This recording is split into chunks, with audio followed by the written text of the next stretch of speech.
Assalamualaikum warahmatullahi wabarakatuh. Ila hadratin Nabi Muhammad sallallahu alaihi wasallam wa ala alihi wa sahbihi dzurriyyati ummatihi al-kiram, khususan ila ruhi jami' masyayikhina ila makan, thumma khususan ila ruhi muallif hadzal kitab, anna Allah yataghashshahum birrahmah wal maghfirah wa yu'idu alaina min barakatihim wa asrarihim wa anwarihim wa ulumihim wa nafahatihim fid din wad dunya wal akhirah. أن الله سبحانه وتعالى يرزقنا إياكم تبع صالحين ويرزقنا محبتهم ويتوفانا على ملتهم ويحشرنا في زمرتهم من غير سابقة عذاب ولا حساب. هذه النية وعلى كل ما نوى به سلف صالح وإلى حضرة النبي صلى الله عليه وسلم. الفاتحة. بسم الله الرحمن الرحيم. الحمد لله رب العالمين الرحمن الرحيم مالك يوم الدين إياك نعبد وإياك نستعين اهدنا الصراط المستقيم صراط الذين أنعمت عليهم غير المغضوب عليهم ولا الضالين. بسم الله الرحمن الرحيم. الحمد لله رب العالمين والصلاة والسلام على أشرف الأنبياء والمرسلين سيدنا وحبيبنا وشفيعنا ومولانا محمد وعلى آله وصحبه أجمعين. قالوا سبحانك لا علم لنا إلا ما علمتنا إنك أنت العليم الحكيم. ولا حول ولا قوة إلا بالله العلي العظيم. رب اشرح لي صدري ويسر لي أمري واحلل عقدة من لساني يفقهوا قولي. وقال المؤلف رحمه الله تعالى ونفعنا به وبعلومه في الدارين آمين.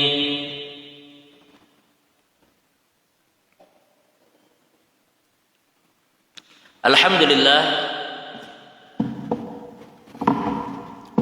segala puji hanya milik Allah yang telah mengumpulkan kita bersama-sama di masjid ini dalam keadaan sehat walafiat. Salawat dan salam kita haturkan kepada junjungan kita Nabi besar Muhammad sallallahu alaihi wasallam, kepada keluarga beliau, sahabat serta orang-orang yang rela meneruskan perjuangan beliau hingga hari kiamat.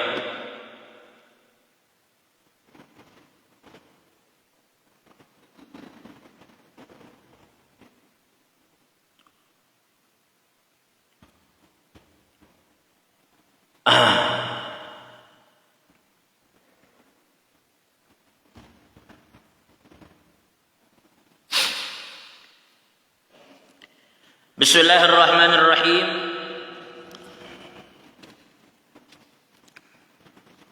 Wa minal munjiyati ad-du'a lil mu'minina fi ghaibatihim, wa qala sallallahu alaihi wasallam asra'ud du'a'i ijabatan da'watu ghaibin ghaibin. Rawahu Abu Dawud. Di dalam sebuah hadis yang diriwayatkan oleh Imam Abu Dawud, Nabi sallallahu alaihi wasallam bersabda, doa di antara doa yang paling cepat dikabulkan, doa yang paling cepat kabul adalah seseorang yang mendoakan saudaranya tanpa diketahui oleh saudaranya itu. Maksudnya da'watu ghaibin li ghaibin. Mendoakan kawan yang mungkin kawan yang didoakan itu kada tahu kalau kita sedang mendoakan. Itu diantara doa yang cepat dikabulkan oleh Allah, ujar Nabi Muhammad sallallahu alaihi wasallam. Jadi bagus kita mendoakan kawan di hadapannya, dan lebih bagus lagi jika kita mendoakan di belakang.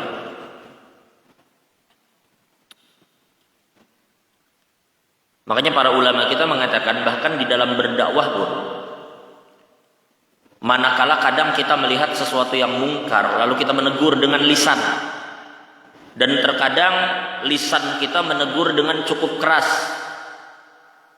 tetapi ujar beliau tetap itu tidak menghalangi kita untuk mendoakan mereka di tengah malam.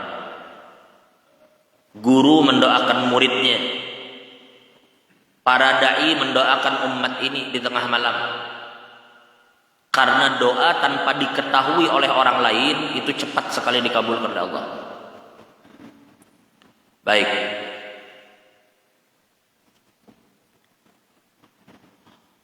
Wa qala sallallahu alaihi wasallam, dalam sebuah hadis yang lain yang diriwayatkan Imam Muslim, man da'a li akhihi bi dhahril ghaib qala al malakul muwakkal bihi amin wa laka bimithlihi. Barang siapa yang mendoakan saudaranya tanpa diketahui oleh saudaranya itu bahwa ia mendoakan, Ya Allah, kawan ulun tuh nak kesusahan, mudah-mudahan urusannya dimudahkan. Mudah-mudahan kesulitannya diangkat. Mudah-mudahan didoakannya kawannya. Mudahkan rezekinya, berkahi hidupnya. Maka Allah mengutus malaikat untuk berkata amin. Dan malaikat itu berkata, semoga kamu juga mendapatkan seperti apa yang kamu doakan.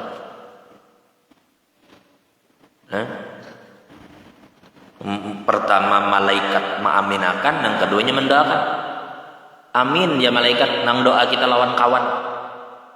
Nang kedua ujar malaikat, mudahan ikam kayak tujuan.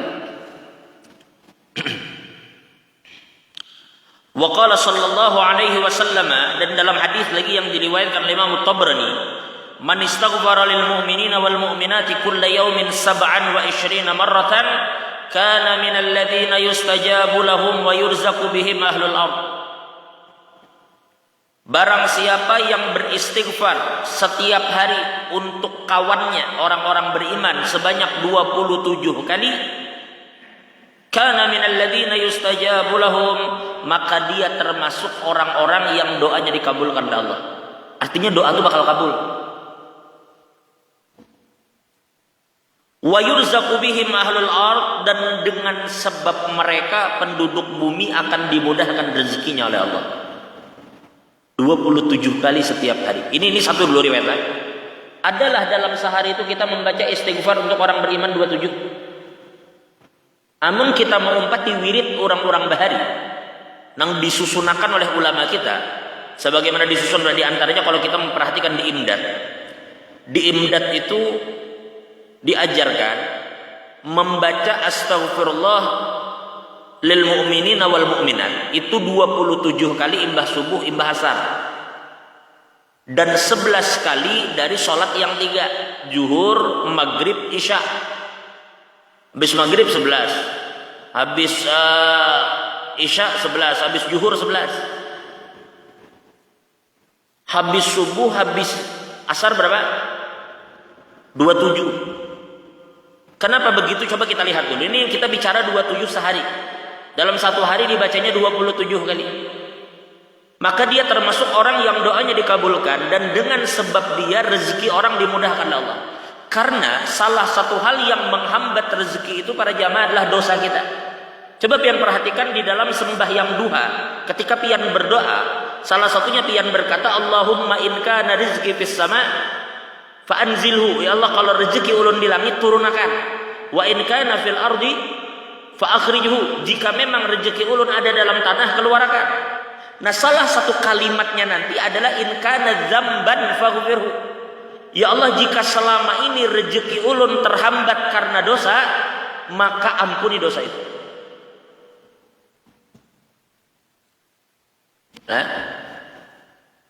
Wa in kana sayyi'atan famhuha, kalau rezeki ulun itu sulit karena berbagai macam kekeliruan, maka hapuskan kekeliruan itu. Berarti bersihnya orang dari dosa itu akan memudahkan datangnya rezeki. Lalu boleh jadi orang-orang beriman sulit rezeki mereka itu dengan sebab dosa-dosa yang dilakukan. Lalu pian memintakan ampun dan Allah ampuni itu, maka itu menjadi asbab. Nang kaya paret. Kenapa banyu itu kada lancar? Karena ada nang nyumbat. Bila paret itu pian bersihi, otomatis banyu itu lancar. Maka dikatakan oleh Nabi, yurzaqu bihim ahlul ardh. Di dalam riwayat lain perhatikan,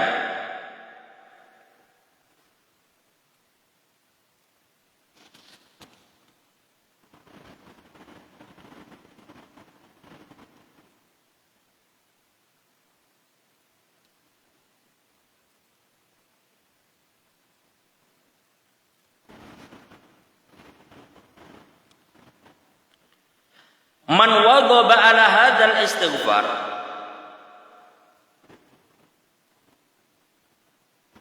sabahan wa masaan 27 marrah. Barang siapa yang selalu membaca ini 27 kali, pagi dan sore. Pagi dan sore.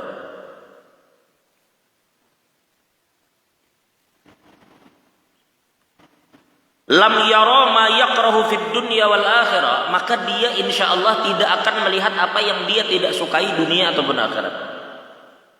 Karena istighfar itu adalah salah satu asbab Allah tidak mengadab seorang hamba.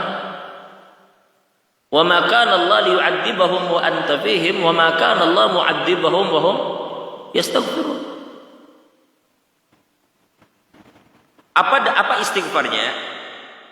Astaghfirullahalladzi la ilaha illa huwar rahmanur rahim al-hayyul qayyum alladzi la yamutu wa atubu ilaihi rabbighfirli.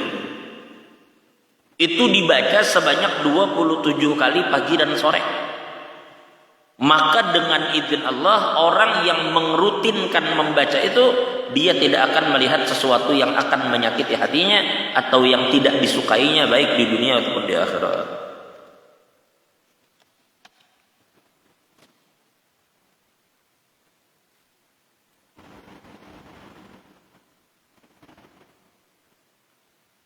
Nah, jadi baguslah membaca nang astaghfirullah lil mu'minina wal mu'minat tuh yang kulla yaumin tuh deh 27 marrah. Boleh juga hendak pian baca astaghfirullah li walil mu'minina wal mu'minat, kada apa aja, atur aja ya. Hendak pian langsung baca astaghfirullah lil mu'minina wal mu'minat, kada apa juga. Boleh juga.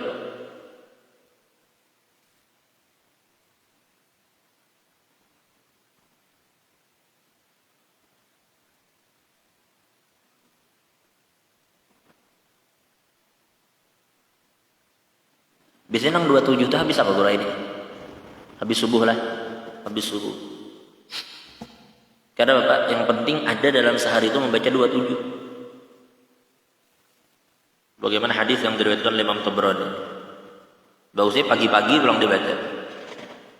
Banyak sebenarnya redaksi-redaksi istighfar, di antaranya adalah Sayyidul Istighfar. Yaitu nang Allahumma anta rabbi la ilaha illa anta dan seterusnya, itu namanya Sayyidul Istighfar. Dibaca juga pagi dan sore, pagi dan petang.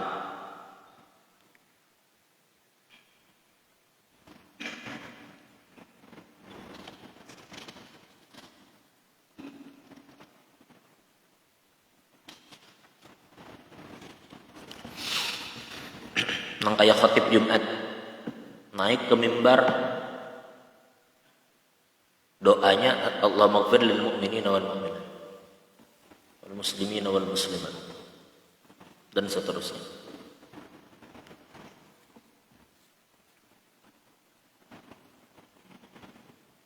Mendoakan orang beriman di hari Jumat. Jadi kalau dipikir-pikir, sedemikian sayangnya Tuhan lawan umat ini, sehingga hampir di setiap kesempatan si ampun diri itu kada beristighfar, orang nang istighfar kan. Si ampun diri kada tahu. Tapi orang nang istighfar astagfirullah li walil mu'minin wal mu'minat, atau doa Allahumma ighfir li wa liwalidayya warhamhuma, Allahumma ighfir li, atau Allahumma ighfir lana wa liwalidina warhamhum kama rabbawna shighara, wa li jami'il muslimina wal muslimat wal mu'minina wal mu'minat al ahya'i minhum wal amwat. Didoakan berapa juta orang yang berdoa tiap hari.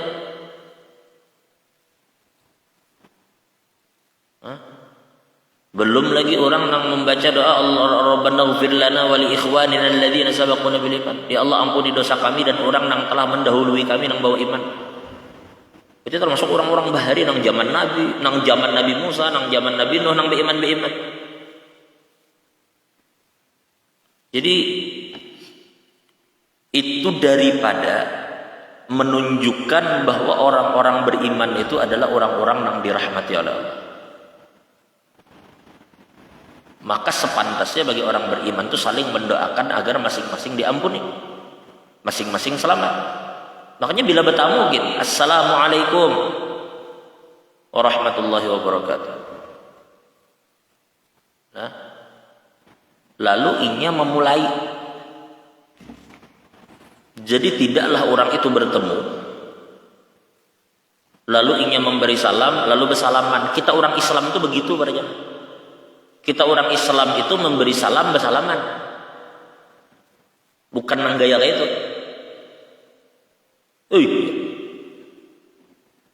Ada dalam hadis itu dikatakan bahwa orang-orang Yahudi dan Nasrani itu sebagian mereka itu bil asabi, isyarahnya itu bil asabi, tahiyyatuhum al isyaratu bil asabi. Adapun orang-orang Nasrani itu bil akuf. Orang-orang Yahudi itu bila mereka saling saling sapa, mereka akan saling sapa menggunakan jari. Sedangkan orang-orang Nasrani dengan menggunakan tapak tangan. Ya. Menggunakan tapak tangan. Kita bil musafahah dengan bersalaman. Bagus memang bersalaman itu kalau dipikir-pikir, masya Allah. Belum lagi dosa guguran dari dua orang yang saling bersalaman. Dari 100 rahmat yang turun, 90 diberikan kepada yang memulai salam, 10 kepada yang bersalaman. Nah. Yang menyalami siapa? Yang memulai salam siapa? Memang memulai salam itu sunnah, tapi pahalanya ganal. Nah, memulai salam itu bujur hukumnya sunnah, tetapi pahalanya lebih besar. Baik.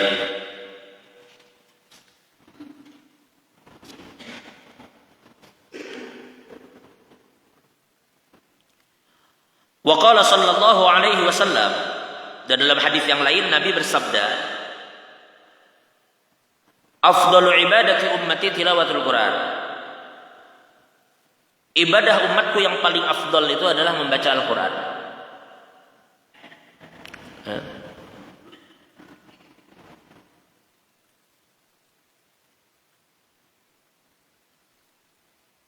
Wa qala, dan Nabi bersabda, khairukum man ta'allama al-Qur'ana wa 'allamah, dan orang terbaik di antara kalian adalah yang mau belajar Al-Quran dan mengajarkannya kepada yang lain.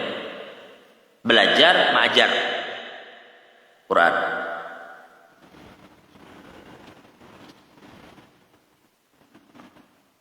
Dan ada sebuah hadis yang diriwayatkan oleh Imam Ibnu Majah, Iqra'ul Qur'ana wabku. Bacalah Al-Quran dan menangislah. Banyak kalau kita perhatikan orang-orang qori yang di luar sana, mereka ketika membaca ayat-ayat Al-Quran yang mereka pahami maknanya, mereka nangis. Nangis mereka membaca ayat-ayat itu. Fa in lam tabku fatabakau, fa in lam tabku fatabakau. Kalau memang kamu tidak mampu menangis, maka diulah-ulah supaya menangis, atau dibuat lirih seakan-akan kita menangis.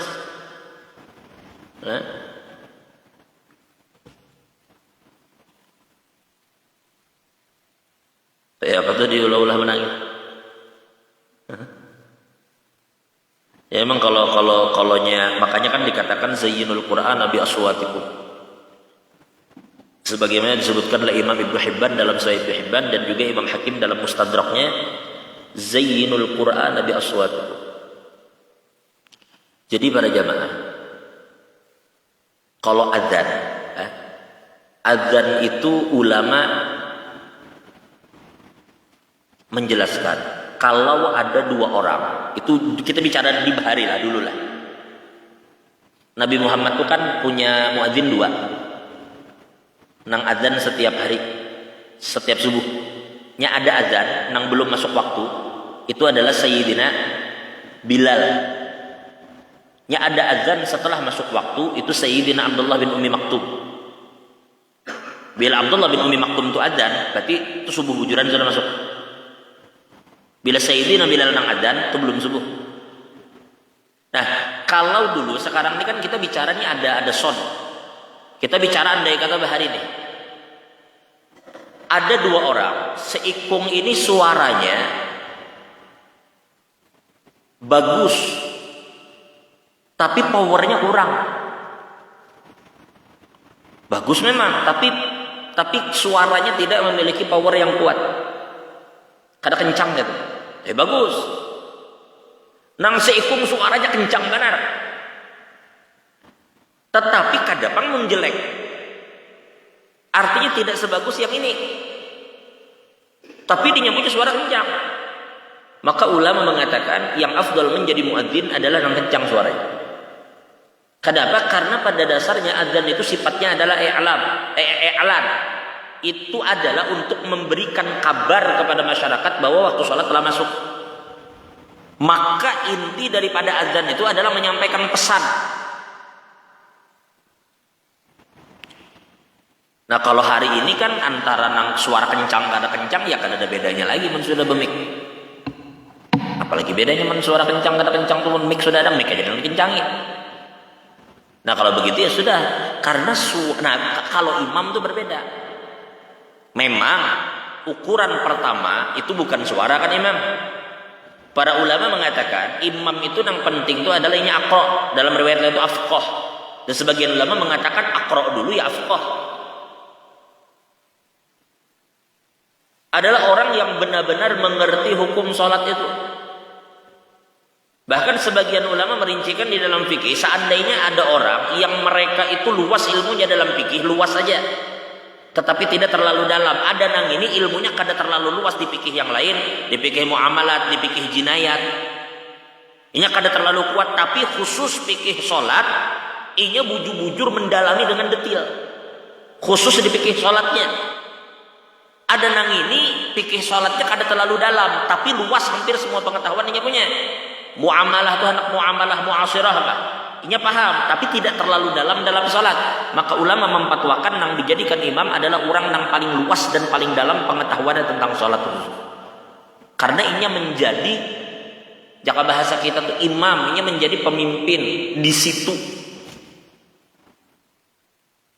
Ada banyak memang ulama urutkan mulai dari pengetahuannya, kewaroannya dan baru kena salah satu pertimbangan dari sekian banyak itu baru suaranya. Tapi memang kadang kawa dipungkiri para jemaah, orang dengan suara baik itu terkadang memberikan asar di hati pendengar,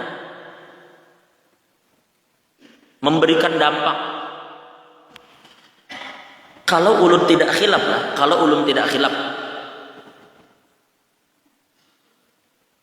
Habib Ali Habsyi itu kalau sholat di belakangnya Habib Ahmad bin Hasan, itu beliau bertaklid kepada ulama yang memperbolehkan tidak membaca Fatihah di belakang imam. Kenapa? Karena menikmati bacaan Quran yang dibaca oleh Habib Ahmad bin Hasan. Apa jadi kita mengikuti pendapat yang membolehkan tidak membaca Fatihah bagi makmum jika imam sudah membacanya? Belum salat jahriyah. Kenapa? Karena menikmati bacaan si imam. Dan ada juga orang kadang-kadang di Saudi sana atau di mana misalnya di Mesir apa di mana nang imamnya itu kadang-kadang berdoa menangis, kadang dalam kunutnya menangis ketika mereka salat witir, atau kadang mereka dalam bacaan Qur'annya mereka menangis. Nang kai datang Indonesia ini nangis justru. Begitu tuntung takut orang pian paham lah kai kada paham justru. Cuma kadang suasana itu bisa terbawa. Lah,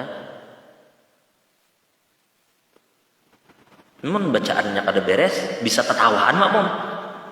Ada orang nangis nih ketawaan. Nah, jadi perlu bacaan.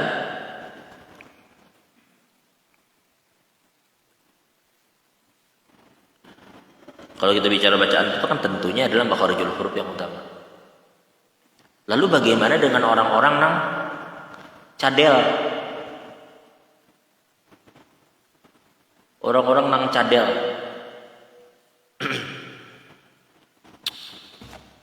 Cadel lah, bahasa cadel. Hah? Ya, R-nya tuh nyano. Itu bisa jadi karena lidah yang oleh Pak Sultanilah. Bisa kita pilat kah?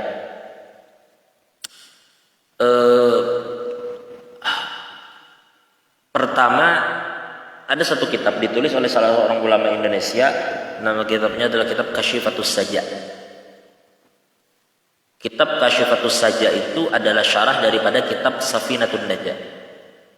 Jangan Safinatun Najah ini matan yang terkenal yang dibaca hampir di banyak pesantren di Indonesia. Ya matan kecil tetapi memiliki banyak syarah. Nah, salah satu penulis orang Indonesia itu menulis namanya Kasyifatus Saja. Ada ditulis juga oleh Sayyid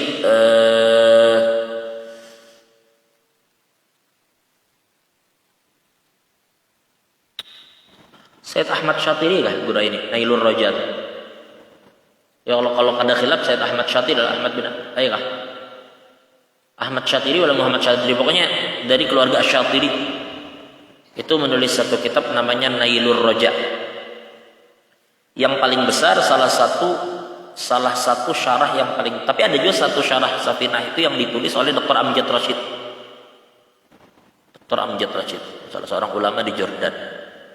Yang paling luas itu kitab namanya Ghayatul Munah. Itu ditulis oleh salah seorang ulama dari Mukalla. Dari keluarga Ba'atiyah. Ghayatul Munah itu termasuk syarah Safinah yang paling. Nah, di dalam kitab Kasyifatus Sajjah, Imam Nawawi Banten, beliau dari Banten, dikuburkan di Ma'la, kubur di Mekah di Ma'la. Imam Nawawi Banten itu berpendapat bahwa orang yang rohnya bermasalah, dia tidak boleh diikuti oleh orang yang rohnya bagus. Nah, bila orang rohnya bagus, maka dia tidak boleh sholat di belakang orang yang rohnya bermasalah. Itu salah satu pendapat dalam madhab. Pendapat kedua adalah boleh orang yang rohnya bermasalah itu menjadi imam di dalam sholat sirriyah, tetapi tidak dalam sholat jahriyah. Jadi kita boleh ikut imam yang rohnya itu bermasalah di dalam sholat yang sir. Makanya ada sebagian kadang-kadang ulama kita di dalam sholat sir beliau mau jadi imam, tapi dalam sholat jahriyah beliau suruh orang yang jadi imam. Artinya kalau sholat sir seperti zuhur dan asar beliau jadi imam, bila di subuh maghrib isya orang lain yang jadi imam. Itu pendapat kedua. Pendapat ketiga adalah boleh diikuti secara mutlak. Boleh diikuti secara mutlak. Itu disebutkan juga oleh Dr. Amjad tadi dalam satu kitab beliau kecil tetapi cukup bermanfaat. Nama kitabnya itu adalah Muhammad Nurul Mishkah fi Ahkamit Taharati was Shalah.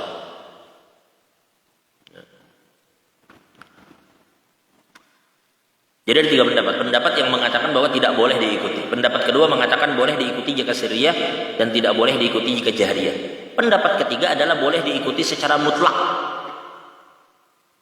Itu satu itu dalam fikih. Sudut pandang kedua, jika pian tetap ngotot berpandangan bahwa itu tidak bisa menjadi imam, lalu ada orang yang jadi imam. Yang ini bukan masjid pian datang ke satu daerah. Tiba-tiba ketika sudah datang ke saf pertama nih, karena tahu nih lain lingkungan kita, entah wadah mintuha kah atau kemanakah, datang ke masjid kampung orang itu, lalu tiba-tiba di saf pertama sudah seorang nang komat pulang misalnya, atau seorang di saf pertama tiba-tiba imam nang membaca Fatihahnya, jadi sekalinya rohnya ilat deh. Kayak apa biar hendak baba? Hah? Terlalu kalau kira-kira mah mundur. Oh tuh bro. Nah maka ada satu kaidah di kalangan usuliyin. Itu ada istilah namanya al-ibratu bi'tiqadil muqtada bih, atau misalnya maksudnya itu adalah al-ibratu bi'tiqadil imam. Yang dijadikan patokan di dalam sholat itu adalah keyakinan si imam. Bila imam yakin sholatnya sah, maka makmum yang di belakangnya sah. Nah itu termasuk yang kita terapkan apabila kita sholat di belakang orang yang berbeda madhab. Seperti kita ke Saudi. Nang di Saudi ini boleh jadi imamnya tidak membaca bismillah dalam Fatihah, satu. Atau boleh jadi dia sebelum sholat, sebelumnya ini bersalaman lawan bini atau diciumnya bininya. Yang ini berpendapat bahwa mencium bini tidak membatalkan wudu. Dan banyak hal-hal lain yang cukup serius perbedaannya antara kita dan mereka, meskipun masih dalam furu. Kita kan bersentuhan bini batal inya kada. Kita membaca Fatihah itu wajib dengan basmalah inya kada. Sedangkan kita meyakini adalah Fatihah itu bagian daripada rukun di dalam sholat. Inya kada membaca bismillah di dalam Fatihah tadi. Kayak apakah itu tidak? Masa tiba-tiba sudah sampai di Masjidil Haram karena hanya imamnya begitu lalu kada mau umpat beimaman? Biar dingin imam jar tungguinya salamnya yang kita ke masjidan. Makanya begitu bulik kada salah orang nyambat sidin itu imam Masjidil Haram bujure imam Masjidil Haram ni imami bubuhan seorang. Pernah jadi imam di Masjidil Haram. Selama seminggu sin umrah seminggu jadi imam. Karena sembahyang sorangan. Kada mau 4 orang banyak. Kenapa? Karena keyakinan itu tadi. Ni imam kada saja. Jadi para jamaah agak sulit kita bila seperti itu hidup. Nah itulah yang ulama katakan bahwa yang dijadikan patokan adalah keyakinan imam. Bila imam yakin sholatnya sah, baru satu dipikirkan lagi sholatnya di belakang pun sah. Ini nih, jangan pulang salah paham. Artinya meskipun imamnya ini kada berilmu yakin ampunnya bukan begitu. Jelas yang kita bicarakan manakala terjadi perbedaan khilaf di dalam furu antara imam dengan makmum. Bahkan meskipun itu terjadi dalam furu akidah. Karena mau 4 itu jadi imamnya Wahabi. Ya kadang-kadang ada kalimat-kalimat seperti itu. Bahkan di dalam mazhab Syafi'i saja, saya buka ada kitab namanya ditulis Sayyid Hasan Al-Qaf. Nama kitab itu adalah Taqriratus Sadidah. Di dalam bab sholat jamaah itu ada keterangan bahwa sholat berjamaah orang yang jumlahnya banyak itu lebih afdal daripada jamaah yang sedikit gitu lah. Jangan di Al-Hijrah di orangnya banyak, di situ orangnya dikit, maka lebih baik kita sembahyang di belakang imamnya banyak ketimbang yang sedikit. Kecuali. Nah, berarti kalau kecuali itu dalam kasus itu berarti jamaah sedikit lebih afdal pada yang banyak. Kapan? Yaitu apabila imam nang banyak itu adalah sahibu bid'atin la yukaffar bi bid'atin. Yaitu adalah sahibu bid'atin yang tidak dikafirkan dengan kebid'ahannya itu. Berarti sholat di belakangnya itu sah ma'al karohah di dalam madhab. Berarti sah sholat di belakang mereka. Apa contoh yang dikatakan? Nah itu kalimat di atas. Dan di takliknya dikatakan ay sahibu bid'atin di situ adalah karafidhiyin wa mujassimin. Seperti orang-orang Rafidah dan orang-orang Mujassimah.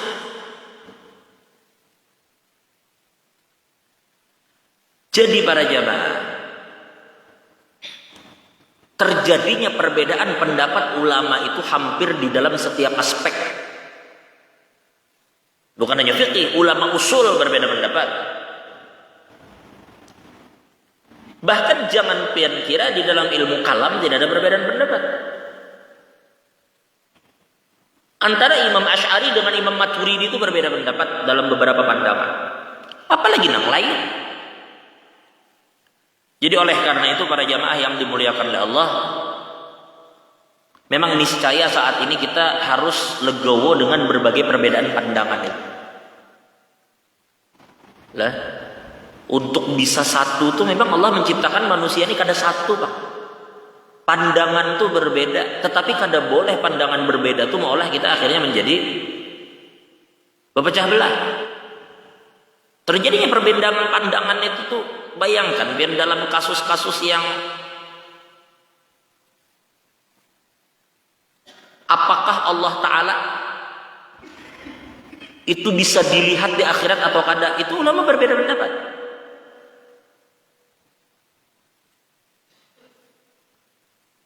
Apakah ketika Nabi Muhammad melihat Allah ketika Mi'raj itu terjadi perbedaan pendapat di kalangan ulama? Sayyidina Abdullah bin Abbas mengatakan melihat. Menurut satu riwayat yang disandarkan kepada beliau. Ujar Sayyidah Aisyah kada. Jadi perbedaan pandangan itu terjadi di kalangan ulama. Apalagi di akhirat kena. apakah Allah itu dilihat atau tidak? Terjadi perbedaan pendapat di kalangan mutakallimin. Meskipun mayoritas ahlu sunnah mengatakan bisa dilihat, tapi bukan dengan cara hari ini kita melihat orang melihat matahari. Yang mana yang benar? Wallahu a'lam bishawab. Lihat aja karena Allah menjadi hakim yang adil. Tetapi sekali lagi para jamaah, perbedaan pandangan itu terjadi di kalangan para ulama. Selama perbedaan pandangan ini memiliki dalil, maka Allah akan memaklumi manakala perbedaan pandangan itu berdasarkan dalil. Nang jadi masalah ini ngawur. Kalau ngawur maka repot. Kalau ada dalil itu masih khilaf mu'tabar. Baik.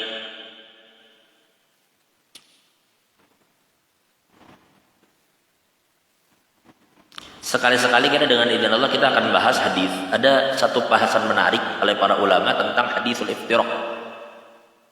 Hadis nang pecah 70 berapa golongan?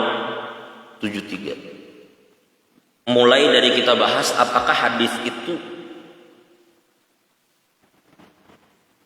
Jadi begini, ada terkadang para ulama hadis itu ada satu yang dibahas ulama nyaman naqdul matan. Terkadang para ulama hadis itu bisa menerima suatu hadis, dia sahih sanadnya, tetapi diingkari matannya. Sanad sahih. Kesahihan sanad adalah karena para pembawa-pembawanya itu tidak ada indikasi orang-orang yang berbohong. Bukan orang-orang bermasalah, para pembawa hadisnya. Maka otomatis hadis ini sahih di dalam sanadnya. Tetapi ulama bisa menolak itu karena ada masalah dalam matannya. Contoh, ulun ngaran lawas bakawan non guru ini misalnya. Tiba-tiba guru ini nge-WA. Mat ini kawakah malam ini kirimin